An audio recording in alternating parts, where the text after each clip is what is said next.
그 글로벌 경기 침체가 올까라고 생각이 드는 것들이 네. 그러니까 지금 기업들의 감원 얘기도 보시면 아시겠지만 결국 빅테크 기업들이거든요. 미국에. 네. 네. 그러니까 그렇죠. 빅테크 기업들 같은 경우는 아시겠지만 코로나 이후에 상당히 수혜를 많이 봤던 업종입니다. 그러면 당연히 코로나에 대한 수혜가 끝이 나게 되면은 당연히 위축이 될 수밖에 없고 거기서 저는 감원이 나올 수 있다고 생각을 하거든요. 근데 빅테크 기업이 아닌 다른 기업들 쪽으로 물론 감원이 안 나오는 건 아니지만 이 감원이라는 게 빅테크 기업들 많이 집중이 되어 있다는 부분들을 보게 된다라면은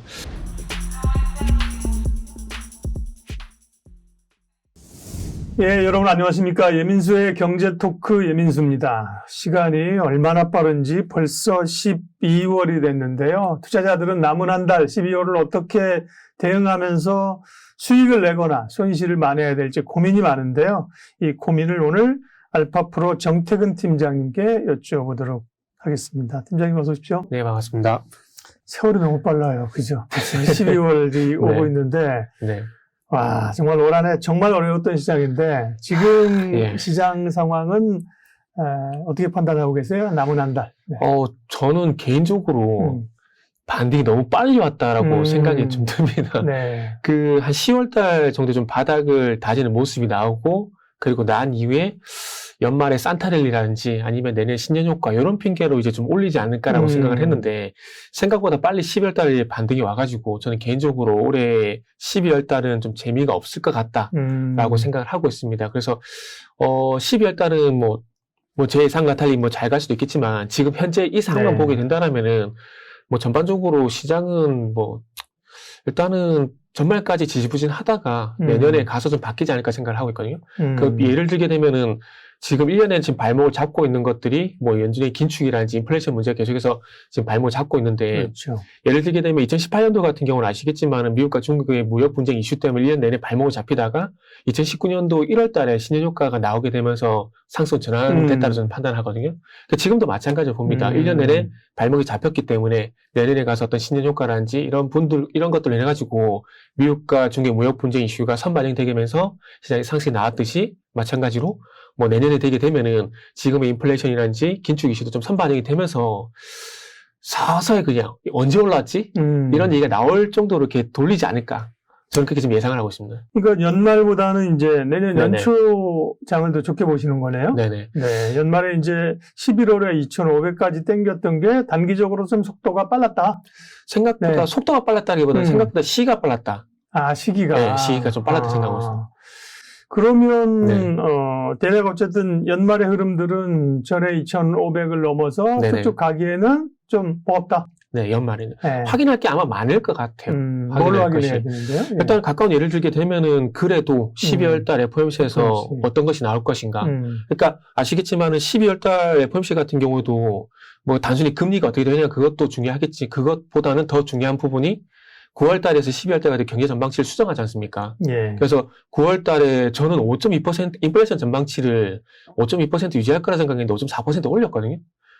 그래서 예상하지 못했던 그 물가 전망치를 올리게 되면서 저는 0.75 했다라 좀 판단하거든요. 그렇기 때문에 12월 달에 과연 파월이 시장이 원하는 대로 이 물가 전망치한지 이런 부분에 좀 긍정적인 얘기를 할까? 이런 것들 아마 확인하고 싶은 심리는 분명히 있을 거라고 봅니다. 그런데 조금 저는 시장에서 기대하는 것들이 나오기보다는 이런 것들이 개인적으로 좀 선반영이 되는 게 더 좋겠다고 생각이 드는 것들이 아시겠지만 11월 달 FOMC를 하고 난 이후에 파월이 했던 얘기를 한번 되짚어보게 되면 예. 뭐라고 했죠? 네. 그러니까 지난 두 번의 기자회견에서 말했듯이 언젠가는 인상 속도를 늦추는 게 현명할 것. 그러니까 언젠가는이라는 정말 애매한 얘기를 했지 않습니까? 이게 someday 언젠가 진짜 시기를 뭐 결정 지어놓고 얘기한 거잖아요. 하겠죠. 네, 언젠가. 그러니까 뭐. 어쩌면 립서비스 성으로 얘기를 했기 때문에 여기에 대한 신빙성이 상당히 낮다라고 생각이 들고요. 그리고 마지막에 했던 얘기가 최종금리가 예상보다 높아질 수 있음을 시사한다. 맞아요. 그것 때문에 눌렸던 거잖아요. 네, 그렇습니다. 그러니까 지금도 전반적인 분위기가 이제 뭐 다음 연준 위원들이 뭐 이제 금리 속도를 조절해야 되는 얘기들이 나오다 보니까 시장에서 또 기대를 하는 것 같아요. 기대를 하는데 자칫 이 기대에 찬물을 끼얹게 된다라면은 시장이 또 이렇게 눌리게 되면서 재미없어질 것 같다는 생각이 좀 들어가지고요. 네. 근데 말씀하신 네. 그런 논지라고 하면 그게 사실은 연초된다고 달라질까? 예를 들면 12월에 뭐 네. 50pp를 올리더라도 여기서 멈춰 이렇게 네. 얘기 안 할 거란 말이에요. 그러면 내년에도 금리를 적어도 네. 속도는 줄이지만 계속 올라가고 하면 네네. 그게 계속 기대를 네네. 벗어나는 것들이 계속 교체하는 거 아니에요? 연초장을 좋게 보시죠. 네, 맞습니다. 맞는데 이게 항상 시장에서 마법의 단어가 있잖아요. 선반영. 그렇죠. 그러면서 이게 그 지주시장을 경험해 보셔서 아시겠지만 이 시장이 정말 알 수 없는 포인트에서 전환된 게 상당히 많거든요. 맞아요. 그러니까 예를 들게 되면 아까 그래서 제가 미국과 중국의 무역 분쟁 2018년 예를 드는 것들이 박사님도 아시겠지만 2019년도에 그 끝난 건 아니거든요. 끝난 건 그렇죠. 아닌데 2018년도엔 그렇게 신경을 쓰다가 2019년 와서 이렇게 신경을 안 썼단 말이죠. 그러니까 지금도 마찬가지라는 거죠. 2022년도 계속 동안 인플레이션, 긴축 이런 거에 발목이 잡혀 있다가 2024년 넘어갔는데 언제 그랬냐는 듯이 시장은 거기에서 무미건조해지게 되면은 자연스럽게 시장이 돌아서지 않을까. 그런 예상을 하고 있는 거죠. 근데 이제 네. 지금은 이제 물가가 그래도 어느 정도는 네. 조금 고점을 치고 나오면서 네. 금리 인상 속도가 둔화될 것이라는 얘기. 그게 한 축이 있고요. 네네. 또 한 축이 이제 물론 와봐야 알겠지만 네네. 경기 침체, 네. 기업 실적 부진. 그게 내년에 이제 쓰나미가 몰려오고 있다는 거잖아요. 근데 모르겠습니다. 저는 글로벌 경기 침체가 올까라고 생각이 드는 것들이 네. 그러니까 지금 기업들의 감원 얘기도 보시면 아시겠지만 결국 빅테크 기업들이거든요. 미국에. 네. 네. 그러니까 빅테크 기업들 같은 경우는 아시겠지만 코로나 이후에 상당히 수혜를 많이 봤던 업종입니다. 그러면 당연히 코로나에 대한 수혜가 끝이 나게 되면은 당연히 위축이 될 수밖에 없고 거기서 저는 감원이 나올 수 있다고 생각을 하거든요. 근데 빅테크 기업이 아닌 다른 기업들 쪽으로 물론 감원이 안 나오는 건 아니지만 이 감원이라는 게 빅테크 기업들로 많이 집중이 되어 있다는 부분들을 보게 된다라면은 그렇게 크게 지금의 어떤 그 온라인이 아닌 오프라인 쪽을 이렇게 심각하게 봐도 되나?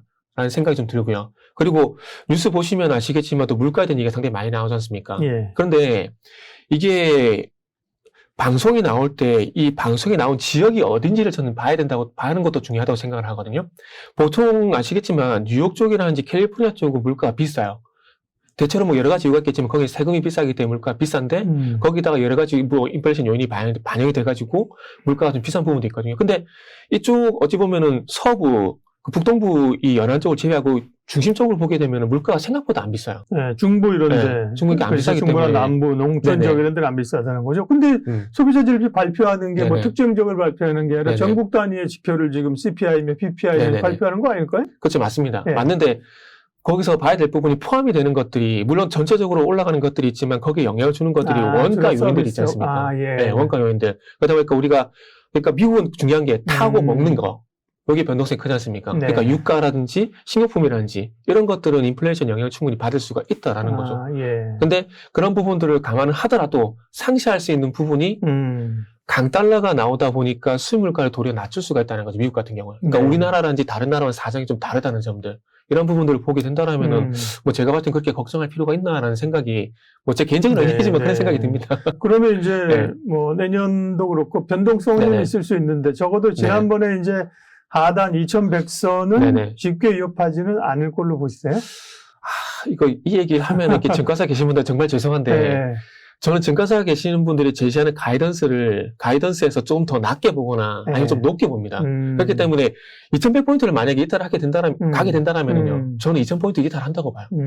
그리고 만약에 400포인트까지 간다. 그러면 더 이상 간다라고 보고요. 네, 한 2600 네. 보고 있잖아요, 지금. 네.